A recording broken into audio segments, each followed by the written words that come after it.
Hi everyone, I'm Kristen. Welcome and welcome back. Today I'm going to be doing a Should You Read for the book A Study in Drowning by Ava Read. This is a newly released young adult fantasy book and Ava Read's young adult debut. It features an unreliable narrator and a drowning, falling apart, crumbling gothic manor. Throw in some dark academia vibes, some female rage, and a touch of rivals to lovers romance, and you have one of, I think, the more aptly named books that came out this year. It is the absolute perfect atmospheric read for a really wet, damp fall scenic background. We are in a world inspired by our world in 1920s or 30s Wales, following a female character, Effie, who at this time is enrolled in the Architecture College, which is the second most prestigious college within the university she attends. While she had the grades to attend the preferred literature college, there are no women accepted into that program, and in fact she is already the only woman in the architecture program. And this is the background or the area of the book that we get that dark academia quality, where the author is kind of exploring this time period and what that would have been like, as well as some of the just hypocrisies and frustration and rage within the academic world. Effie wins a competition to redesign or remodel the house of her recently deceased favorite author. Now, this author published ages ago a book called Angharad, I believe is how people are saying it. I imagine it is a Welsh name. It looks like this. And this book is extremely meaningful to Effie. It tells the tale of a woman who is taken by a fairy king, or who is taken as a wife by this fairy king. And Effie has really taken this story to heart. It is her refuge, her escape, the thing that helps her get by and deal with some of the things that have happened in her life.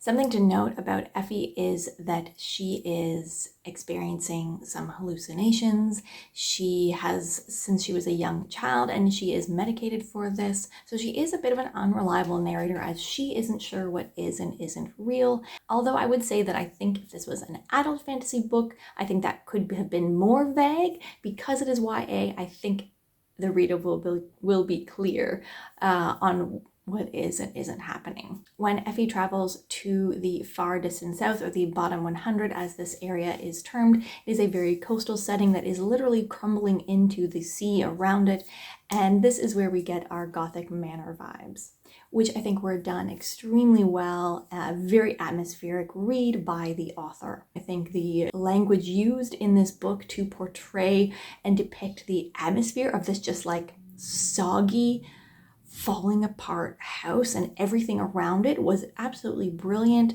by the author, and that language is used throughout other scenes and settings and just like descriptions throughout the book in a way that really sticks the landing on that atmosphere and this quality and vibe of this like wet gothic manor just perfectly. So absolutely, if you are looking for an atmospheric read, this one really sticks the landing on that, especially with that gothic house, gothic manor quality to the book was extremely well done. There are some more dark academia elements here when Effie realizes that she's not the only student at the estate. There is a literature student named Preston who is also here collecting all of the late authors' writings. Now, this is being pegged or discussed as a rivals to lovers romance, and there is, I would say, like very small elements of that. It is a romance here, but the rivals part might let you down if you go into that expecting like true rivals. I think really Effie is the only one who sees Preston as a rival. He does not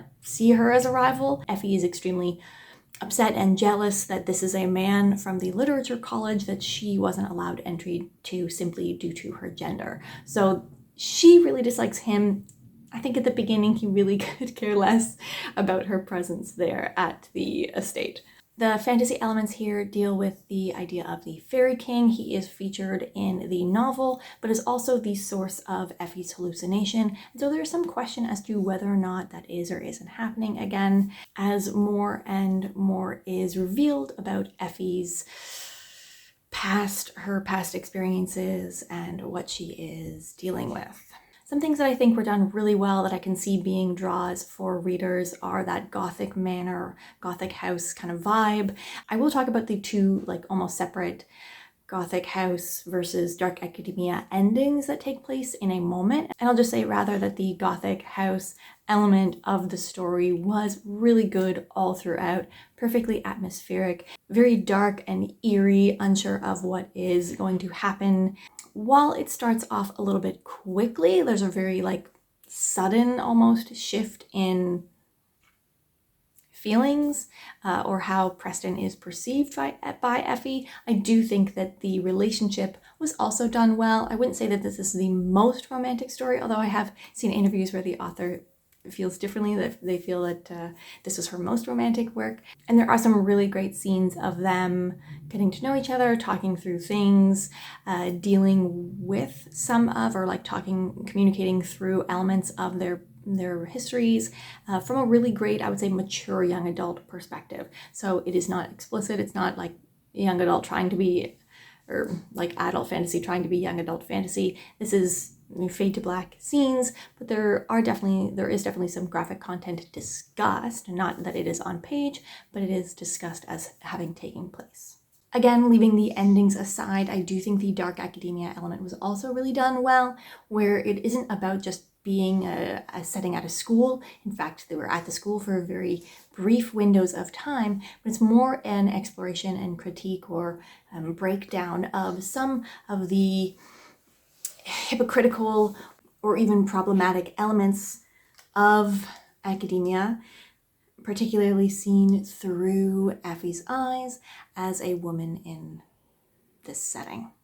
Really, I guess you could just say that I think that the author nailed vibes with this book, because I also think the unreliable narration element, again, could have been better, could have been more unclear, but the unhinged woman-female rage discussions or quality to Effie as a character were really good. I think that Effie is a very interesting character, and I think that a lot of readers will connect with Effie, not necessarily on a your new favorite character perhaps element, but I think that a lot of people can empathize with Effie even if they don't like her, and I think that a lot of readers will be able to see perhaps elements of their own feelings, experiences in Effie as well. Where I think, or some things that I think could turn readers off, is that the mystery is not the most mysterious or the most difficult. I think that some readers will be disappointed by that element. This is a book that where when characters go looking for a clue, they happen to stumble right into it, or they need a key and the perfect opportunity immediately presents itself. I do think both answers, both in terms of the fairy king magic element of what's happening here, as well as the question of authorship, I think both of those answers were fairly obvious. Again, I think that is an element that could disappoint some readers. So I would say go into this looking more for vibes and less a thrilling mystery. That being said, it was a read that, had I the time, I would have loved to just sit down and read this book. It had that kind of page turning, what's going on here, you want to find out, even though you have pretty good suspicions, you still want to keep turning that page to find out what happens in this book. So I would say even that this is a good quick read as well. If you're looking for something to sit down one weekend on a dreary, wet fall weekend and just read all the way through, I think it would be perfect for that. I have alluded to the fact that there are almost 2 separate climaxes and that I might have feelings about them, and that's definitely the case. So there was sort of a climax involving the Gothic house, fairy king, unhinged woman kind of elements. There was an ending pertaining to all of those things, and there was a separate ending dealing with some of the dark academia elements. One I found to be a little bit disappointing in that it was over really, really quickly, in a way that it's not that it didn't feel earned, but that it maybe could have been either more dramatic and more difficult, I think. Maybe even a little bit more drawn out, although I guess it was a very dramatic, extended lead up to what was happening. There is definitely an element, there is definitely that classic story setup of there's a storm, a crazy storm going to be coming in 2 days and we're going to be trapped here, so we have to leave, or everything has to happen before that. So that like ticking clock of a storm kind of coming and building up. It was very atmospheric, but it was also very, I guess, obvious, or I've seen it before. The dark academia ending was, I think, a little bit too neatly tied up, a little bit too perfect of a bow on that one. Not necessarily drawn out. Yeah, just maybe a little bit too tidy.